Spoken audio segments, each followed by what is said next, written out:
Hello mga kabarbers, welcome back to our channel.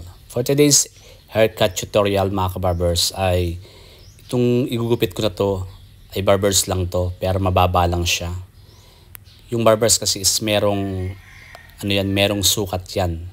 Merong 1x2, 2x3, 3x4.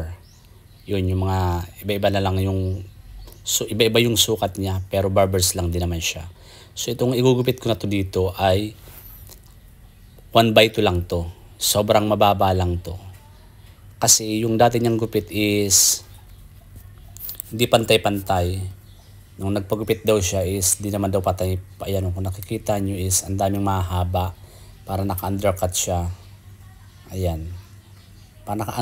Pinapagupit niya daw ng barbers pero ang kinalabasan is yan, parang naging undercut nga siya. Ayan o. Tapos ang dami pang mga nakausli, ang dami mahaba.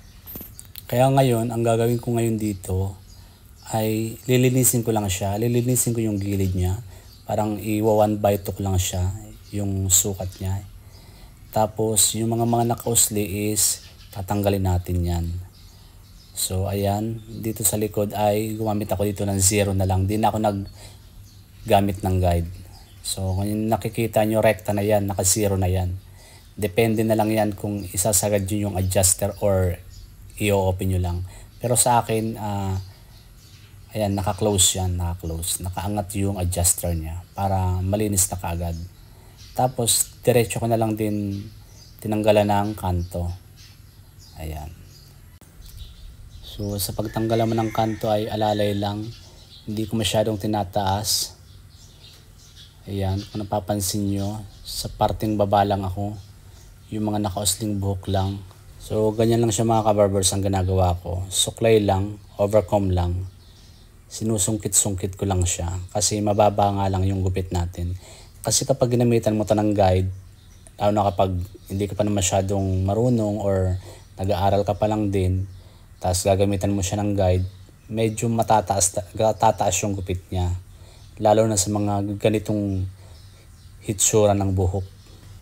Ako kasi mga kabarbers, ang ginagawa ko kapag mababa lang yung gupit ko, kapag mababa lang yung ginugupit ko, ganito, kagaya ng ganito, mga 1x2 lang siya, nililinis lang yung gilid, sobrang baba lang, di na ako gumagamit ng guide. Rekta na yan, naka-0 na yan, para malinis na kaagad. So sa mga baguhan na yung natatakot ng rekta 0, kailangan nyo gumamit ng guide. Pero medyo mas mabusisi yun kapag gagamit ka pa ng guide, ganyan. Lalo na kapag mababa lang. Pero pag mga 2x3, 3x4, yun, kailangan mo talagang gumamit ng guide nun.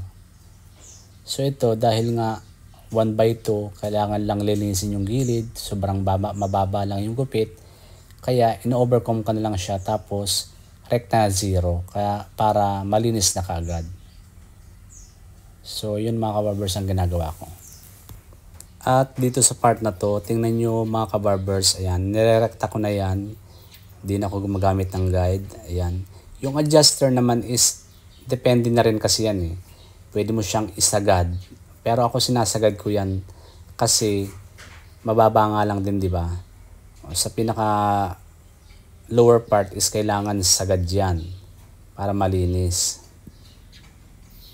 Ayan, di na ako gumagamit ng guide dyan. Rekta na siya mga kabarbers.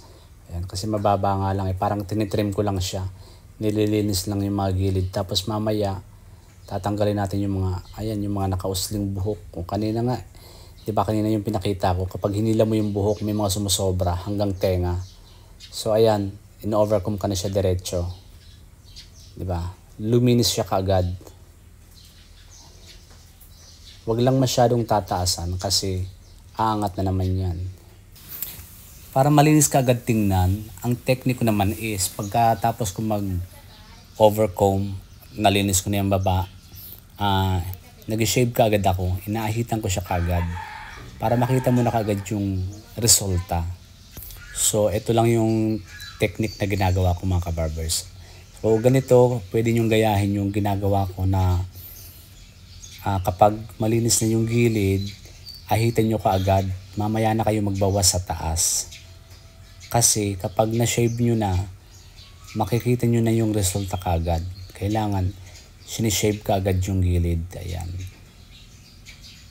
Kailangan pa nag-aahit kayo. Kailangan ingat lang kasi makakasugat. Tapos kailangan magaan lang yung kamay nyo. Kailangan ingatan kasi syempre blade dyan matalim. So kung ano yung proseso na ginawa ko sa likod, gumamit ako ng 0. Tapos nag-overcomb ka agad. Yan, malinis na kaagad, di ba? So ganun din naman yung ginawa ko dito sa side. Gumamit din ako ng 0. Tapos sobrang mababa lang, kailangan alalay lang. Tapos mag-overcome. Tapos sabay ahit na kaagad para makita na yung resulta. Tapos sa kabila, ganun din naman yung gagawin natin. At ayan nga, pagkatapos natin siyang ahitan or i-shave, ayan na yung result niya, di ba? Malinis na kaagad. So dito naman tayo sa kabila. Ganun din naman yung gagawin natin. O, ayan, di ba nakikita nyo? O, ayan yung dati niyang buhok na para naka-undercut. Tapos ayan o, di ba, napakabilis lang, ang linis kaagad. So ayan na nga mga kabarbers, hindi ko na pinakita yung pagbawas ko dun sa kabilang side kasi nga halos parehas lang naman yung gagawin ko, di ba? Yung ginawa ko sa likod, tapos ginawa ko sa kabilang side, pinakita ko na sa inyo, ganun din naman yung gagawin ko dun sa kabila. So ngayon, pagkatapos natin siyang malinis yung gilid, di ba? Ayan, nagbawas na nga ako dito sa taas. Pero yung pagbabawas ko naman ay alalay lang din naman. Depende na rin yan sa ginugupitan nyo kung ano yung nababagay. Kung kailangan bang bawasan or hindi na. So dito sa puntong ito ay nagbawas ako dito. Ayan. Kasi nga tinanggal ko nga yung mga naka-usling buhok, diba? Yung mga excess hair, yung mga pinakita ko sa inyo kanina bago tayo nagsimula. Pinakita ko sa inyo na sobrang daming parang naka-undercut na siya. So yun yung tatanggalin natin doon. Ang pagbabawas kasi is napakadali lang din naman yan eh. Depende na rin yan sa ginugupitan mo kung gusto niyang pabawasan ng madami or kunti lang din naman. Tapos ikaw naman yung barbero, di ba? Pwede ka rin naman mag-suggest kung ano na yung nababagay. Sasabihin mo din naman sa kanya. So ganun lang din naman yung mga kabarbers. So yun lang naman mga kabarbers. Napakasimpleng gupit lang naman tong sinishare ko sa inyo. So ayan mga kabarbers, sana may naintindihan kayo. So maraming salamat mga kabarbers. Sa mga bago lang po, please don't forget to click subscribe and hit the bell button para updated kayo sa mga bagong videos na upload ko. So tapusin nyo na lang itong video na to para makita nyo kung ano yung magiging outcome niya.